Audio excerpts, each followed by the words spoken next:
بسم الله الرحمن الرحیم. سلامونه، نیکې هیلې، احترامات ګرانو لیدونکو. خدای دې وکړي چې ټول به جوړ او روغ اوسئ. دا چې نن د مایکروسافت وینډوز د عملي درس لومړۍ ورځ ده، نو مخکې له دې چې په وینډوز کې عملي کارونه او درسونه شروع کړو، زه راځم بعضې تعریفونه دي، اول په هغه باندې خبرې کوو، وروسته له هغو به بیا عملي کار مونږ تاسې شروع کړو. دوستانو راځم مایکروسافت ورډ کې ما بعضې تعریفونه لیکلي دي دوستانو، اول دا وایو بیا عملي کار باندې شروع کوو. دوستانو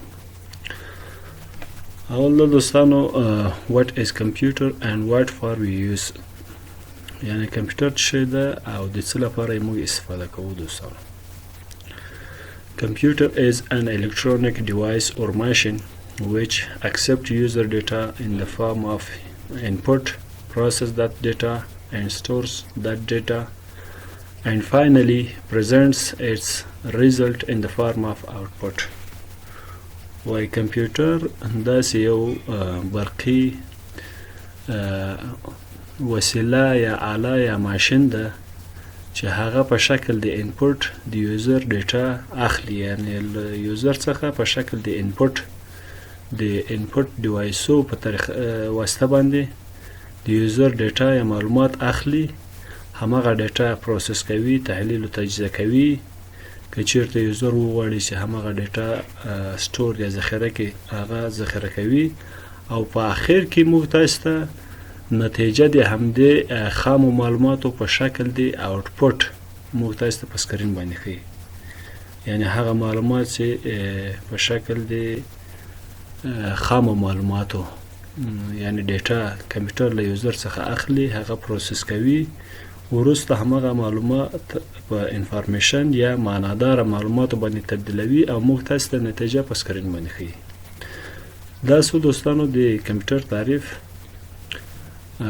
دلته دوستانو موږ داسې خلاص تعریفونه راخیستي دي، ځکه چې په مخکیني درسو کې هم موږ په دې باندې خبرې کړې، په دې تعریفو باندې مکمله مو ویلي وو. نو دلته فقط صرف یاداوري کوو او لنډ تعریفونه مو راخیستي دي، ځکه چې زموږ کار عملي کار ده، دلته په وینډوز کې شروع کیږي. نو موږ وغوښتل چې فقط د کمپیوټر تعریف، د هارډویر، سافټویر او د وینډوز تعریف دلته راوړو دوستانو، ځکه چې وینډوز باندې موږ وروسته له دې عملي کار شروع کوو. نو دومه برخه ده دوستانو پارټس آف کمپیوټر، یعنی کمپیوټر څو برخو باندې تقسیم شوی ده. کمپیوټر څه ده؟ په عمومي ډول په درو برخو باندې تقسیم شوی ده، چې هغه هارډویر ده، دومې سافټویر ده او درېیمې فرمویر ده. موږ تاسو دا مخکې مو ویلو، خو خلاص تعریف یې دلته کوو دوستانو. اول راځو هارډویر. هارډویر څه شی ده دوستانو؟ Hardware refers to all physical components of a computer system، یعنی هاردویر د کمپیوټر هغه ټولو فزیکي یا خارجي کوم پرزجات د کمپیوټر څخه دي، هغه ته هاردویر ویل کیږي. or the physical body of computer that we can see and touch them is to be called hardware، یا د کمپیوټر ټول هغه فزیکی باډی یا پرزو ته چې موږ کولی شو هغه ووینو او لمس یې کړو، هارډویر ویل کېږي دوستانو. دومه برخه چې ده دوستانو سافټویر ده. سافټویر څه شی ده؟ Software is a set of programs that enables the hardware to perform a specific task، یعنی سافټویر څه ده؟ مجموعه د پروګرامو ده چې هغه هارډویر ته دا توانایي ورکوي چې یو مشخصه وظیفه ترسره کړي.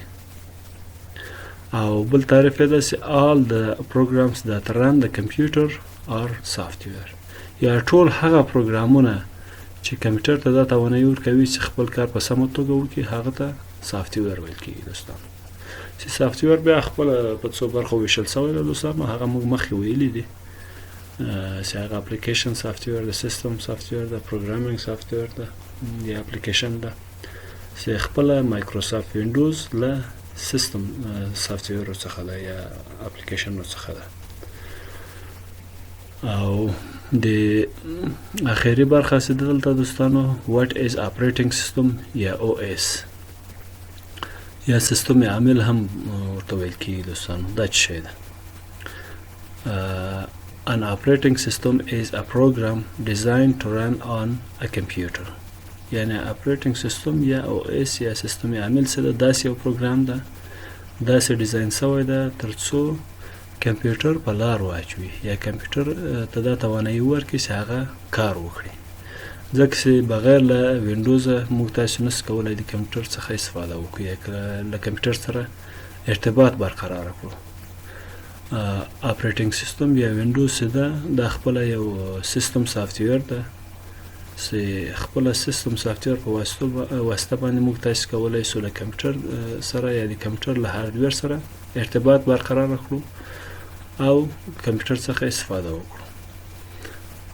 او دلته ویلي دي چې or other programs on a computer. یعنی اپریټینګ سیستم وایي داسې یو پروګرام ده، داسې ډیزاین شوی چې کمپیوټر په لار باندې اچوي، یعنی کمپیوټر ته دا توانایي ورکوي چې هغه کار وکړي. یوزر وکولی شي د کمپیوټر له هارډویر څخه استفاده وکړي او ارتباط ورسره برقرار کړي دوستان. او همچنان نورو پروګرامو ته لکه اپلیکیشن پروګرامو ته لار برابروي تر څو یوزر وکولی شي له هغه اپلیکیشن پروګرامو څخه استفاده وکړي. ځکه که چېرته زموږ تاسو کمپیوټر کې سیستم سافټویر یعنی وینډوز انسټال نه وي، موږ تاسو نشو کولی شئ نور اپلیکیشن سافټویرونه لکه مایکروسافت آفیس او نور پروګرامونو څخه کمپیوټر کې استفاده وکړو. نو دا و دوستانو د کمپیوټر اړوند بعضې تعریفونه چې موږ تاسو وویل. اوس راځو او خپله مایکروسافت وینډوز کې عملي کار شروع کوو دوستانو. دا د کمپیوټر ډیسکټاپ ده دوستانو. ډیسکټاپ هم ورته ویلی شو، بعضې خلک سکرین ورته وایي یا صفحه د کمپیوټر. نو راځو له همدې ځایه شروع کوو دوستانو عملي کار په مایکروسافت وینډوز باندې.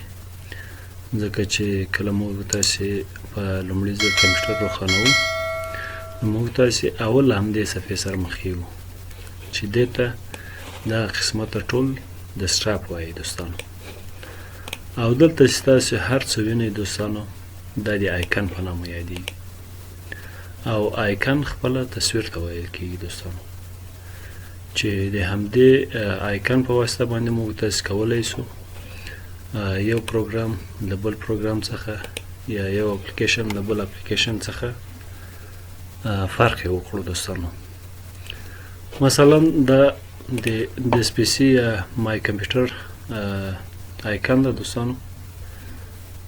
دا که تاسې وینډوز 10 په هر جې کې انسټال کړئ دوستانو، که مثلا امریکا یا اروپایي هیوادو کې مې انسټال کړئ وینډوز 10 د مای کمپیوټر یا د اس پی سی آیکن به همدا وي دوستانو. بل مثلا ریسایکل بین ده، دا د ریسایکل بین آیکن یا تصویر ده دوستانو. بای ډیفالت آیکن د ریسایکل بین همدا ده. دا که هر جې کې تاسې وینډوز 10 انسټال کړئ همدا د ریسایکل بین آیکن ده. لاندې راځو دوستانو دغه قسمت ته ټاسک بار ویل کېږي. دغه قسمت چې بیا ټاسک بار خپله هم په څو برخو باندې ویشل شوی ده. اول یې دغه قسمت ته چې د وینډوز لوګو یا عکس ده، دې قسمت ته سټارټ بټن وایي.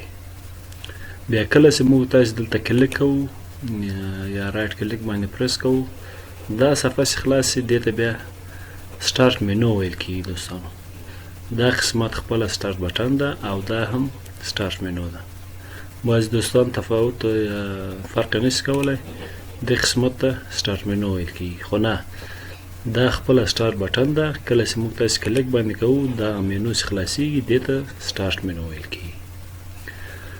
دا سټارټ مینو کې ټول هغه پروګرامونه چې د وینډوز مربوط کېږي هغه دلته شته، او کوم نوي سافټویرونه یا پروګرامونه چې موږ تاسې انسټالوو هغه ټول دغه قسمت ته راځي دوستانو، چې دلته بیا ټول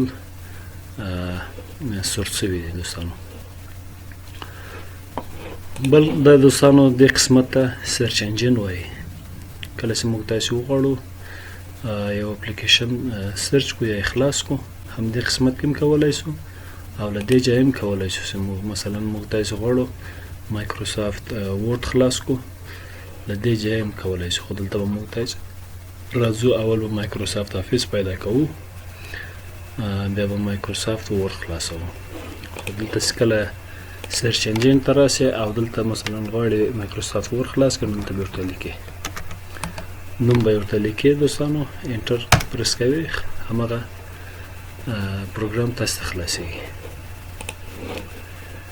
له دې نه وروسته دغه قسمت دوستانو کویک لانچ یا کویک اکسس ټولبار هم ورته ویل کیږي دوستانو دې قسمت کې موږ تاسو هغه پروګرامونه راوصلای شو چې موږ تاسو زیات استفاده ترې کوو دا زموږ تاسو د کار د اسانۍ لپاره ده دوستانو مثلا زه له مایکروسافت ورډ یا اکسل څخه ډېر استفاده کوم نو د هغه آیکن راوړم دلته کویک لانچ یا کویک اکسس ټولبار کې اضافه کوم او هر وخت چې زما په کار سي له همدې ځایه لاند زه کولی شم خلاص کړم هر پروګرام چې زه وغواړم د هغه آیکن مو تاسو دلته اضافه کولی شو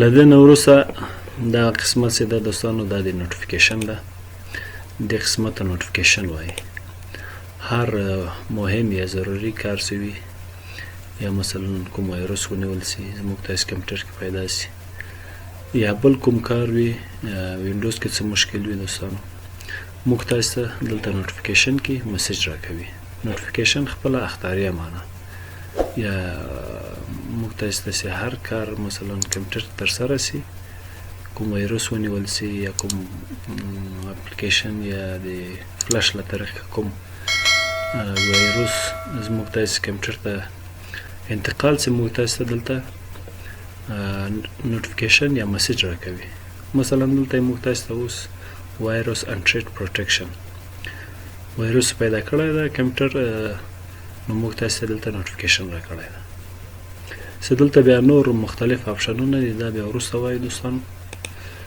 له نوټیفیکیشن نه دې خواته دغه قسمت دلته موږ تاسو ته ساعت او تاریخ ښیي دوستانو موږ تاسو کولی شو له دې ځایه تاریخ او ساعت وګورو او کولی شو تنظیم یې کړو دوستانو له دې نه دې خوا دوستانو لانګویج بار ده چې دلته موږ تاسو کولی شو مختلفې ژبې انتخاب کړو که چېرته موږ تاسو مثلا انګلیسي پښتو دري مختلفې ژبې اضافه کړې وي له دې ځایه موږ تاسو کولی شو هغه د کیبورډ ژبه تبدیل کړو مثلا موږ انګلیسي انتخاب نه کولی شو دري یا پښتو انتخاب کړو او کولی شو مثلا د ژبو تنظیمات کې تغیرات هم راوړو دوستانو له دې نه وروسته دا قسمت کې موږ تاسو ته نیټورک آیکن ده چې موږ تاسو کولی شو وای فای سره وصل شو مختلف نیټورکونه پیدا کړو له هغه سره وصل شو زموږ تاسو د کمپیوټر